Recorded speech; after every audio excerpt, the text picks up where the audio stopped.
یوسف کو عمر بن عبدالعزیز نے دیکھا جہنم میں آنتیں پھٹی ہوئی ہیں، پیٹ پھٹا ہوا، آنتیں نکلی ہوئی ہیں، اور ایسے گدھے کی طرح چکر کاٹ رہا ہے، تو پوچھا کیا حال ہے؟ کہا بس ایمان کی آس پہ پڑا ہوں کہ کبھی تو اللہ جنت میں ڈال دے گا۔ اگر ایمان پہ خاتمہ ہو جاتا ہے اور اعمال کا ذخیرہ نہیں ہے تو اللہ کا قانون ہے جہنم۔ جہنم مردہ جو بتائے نا خواب میں وہ صحیح ہوتا ہے۔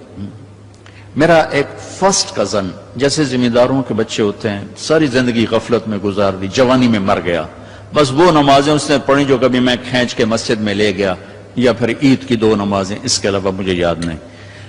تو میں نے خواب میں دیکھا، میں نے کہا کیا حال ہے؟ تو اس نے کہا آگ کے تندور میں ہوں، آگ کے تندور میں ہوں۔ اب میرا تو خون، میرا تو چاچے کا تائے کا بیٹا، مجھے تو آگ لگ گئی۔ میں اس کے لیے پڑھنا شروع کیا، پھر حج کا انتظام کیا۔ تو حج کے بعد جب واپس آیا تو پھر مجھے نہیں خواب آیا، ایک اور ساتھی کو خواب آیا کہ طارق میاں سے کہو تمہارا تحفہ مجھے مل گیا، وہ جو میں نے حج کروایا اس کی طرف سے۔ تو اللہ تعالیٰ کا فضل ہے کہ اس نے یہ بھی رکھا اس امت کے لیے کہ مرنے والوں کے لیے ایصال ثواب کرتے رہو تو ان کی بخشش کے سامان بن جاتے ہیں۔ تو اگر ایمان ہے اور عمل نہیں ہے تو سیدھا جنت میں نہیں جائے گا، وایا ہو کر جائے گا۔ اور اعمال میں میرے عزیزو، میں نماز کی پہلے تھوڑی بات کی تھی، روزے گرمی میں میرا اور آپ کے صبر کا امتحان ہے، میرے آپ کے عشق کا امتحان ہے کہ ہم اللہ کے لیے کتنی بھوک برداشت کرتے ہیں اور اللہ کے لیے کتنی پیاس کو برداشت کرتے ہیں۔ ہمارا روزہ تو شام کو کھل جائے گا، لیکن میرے نبی کی اولاد نے 72 گھنٹے کا روزہ رکھا تھا اور پیاسے ہی ذبح ہو کے اللہ کے پاس چلے گئے تھے، اور قیامت تک کے آنے والے انسانوں کے لیے عذر کے دروازے بند کر دیے تھے کہ وہ تو رمضان بھی نہیں تھا، پانی سامنے تھا، لیکن درندوں نے پانی روک دیا۔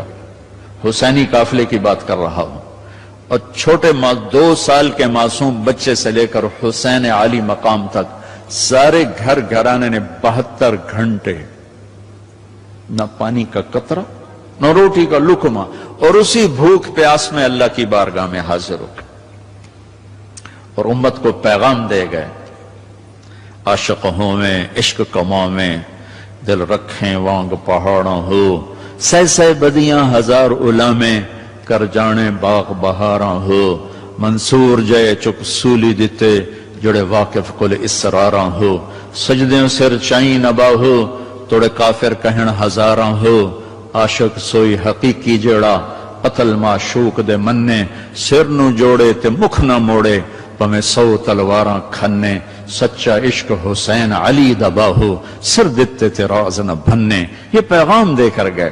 ابھی ہمارا چھوٹا سا ٹیسٹ ہوگا، صبح سے شام تک 13, 14, 15 گھنٹے کا روزہ ہوگا، اللہ دیکھے گا میرے لیے کتنا کو برداشت کرتا۔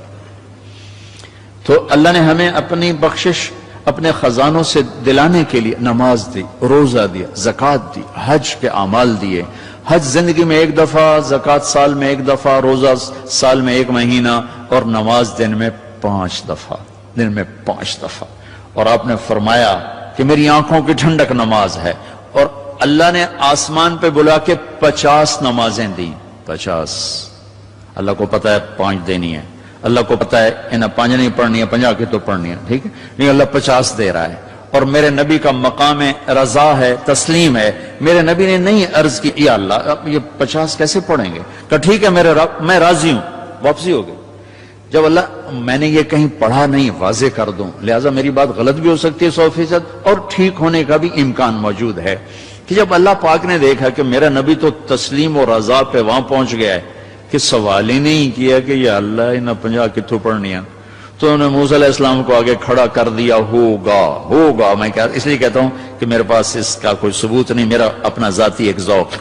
آگے 6 آسمان پہ موسیٰ علیہ السلام کھڑے تھے، یا رسول اللہ ملاقات کیسی رہی؟ کہ بڑی اعلیٰ۔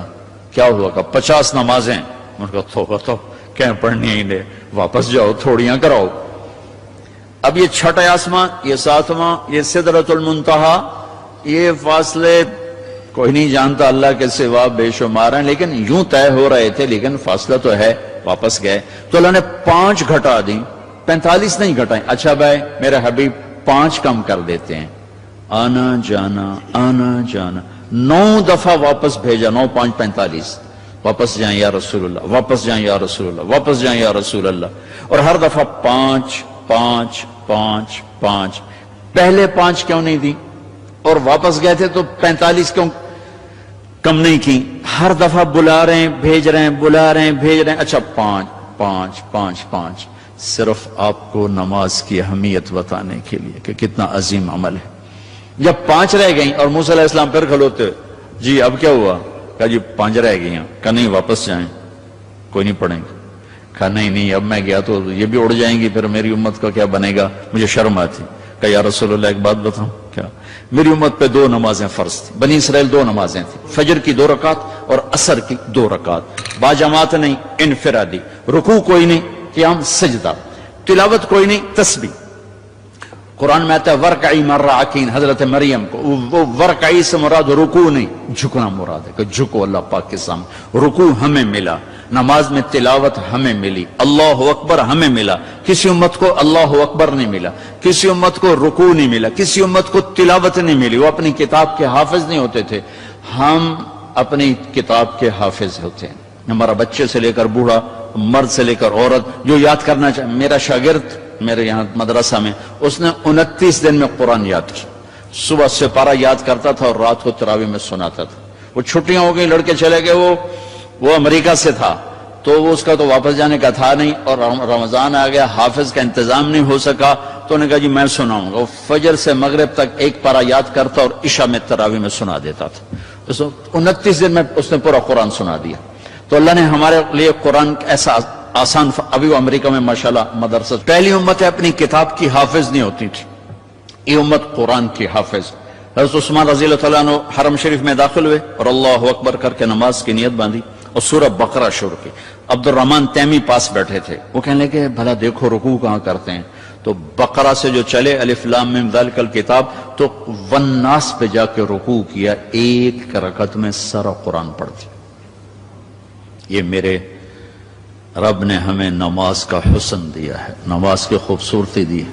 ابو ریحانہ ایک سفر سے واپس آئے تو ان کی بیگم ان کے انتظار میں، اس زمانے میں نہ کوئی موبائل نہ ٹیلی فون، تو انتظار ہوتا تھا، جو جب رات کو بیٹھنے لگے تو کہنے لگے 2 نفل پڑھ لوں پھر بیٹھیں گے۔ انہوں نے کہا پڑھ لو، اللہ اکبر۔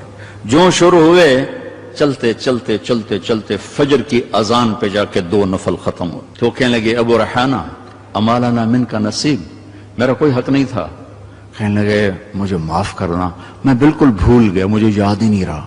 کہنے لگے اللہ کے بندے، ایک کمرے میں بیٹھے ہوئے اور تم سفر سے واپس آئے ہو۔ انہوں نے کہا میں بھول گیا، سانو تو نمازیں تنگ کیتے رکھ دیں، وچ نماز دے یاد آ رہی، اور ایک کمرے میں تمہیں یاد کیسے نہیں آئی؟ کہنے لگے جب میں نے قرآن شروع کیا تو جنت میرے سامنے ایسی آئی کہ مجھے بھول ہی گیا کہ میں کہاں کھڑا ہوا۔ ہماری یہ نماز چاہے نہ بنے، چاہے یکسوئی والی نہ بنے، لیکن ہمیں سجدے کا حکم ہے۔ اگرچہ بت ہیں جماعت کی آستینوں میں، مجھے ہے حکم اذان لا الہ الا اللہ۔ وہ بت میری اپنی آستین میں بھی ہوں گے تو بھی مجھے سجدہ کرنا ہے، میرا دل ٹکے نہ ٹکے مجھے ماتھے کو زمین پہ ٹیکنا ہے اور مجھے اپنے اللہ کے سامنے جھکنا ہے۔ تو موسیٰ علیہ السلام نے کہا 2 نمازیں نہیں پڑھ سکے، 5 کیسے پڑھیں گے؟ کہ بس جس کا نصیب ہے وہ پڑھے گا، میں واپس نہیں جاؤں گا، میں لے کے جاؤں گا۔ جب آپ چلے نیچے تو پیچھے سے اللہ کی آواز ہے، میرے محبوب ہماری تو پھر 50 ہی ہیں، آپ کی امت 5 پڑھے گی، 50 لکھوں گا۔ آپ کی امت 5 پڑھے گی، 50 لکھوں گا۔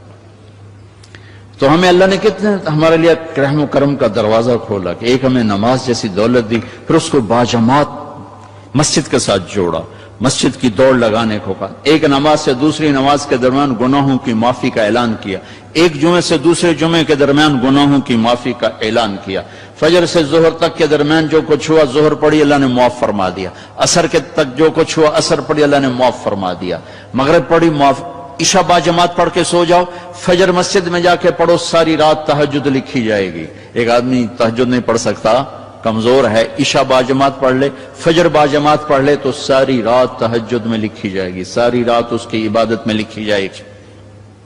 اللہ نے ہمیں عبادات میں نماز اعلیٰ درجے کی چیز دی ہے۔ نماز کے بعد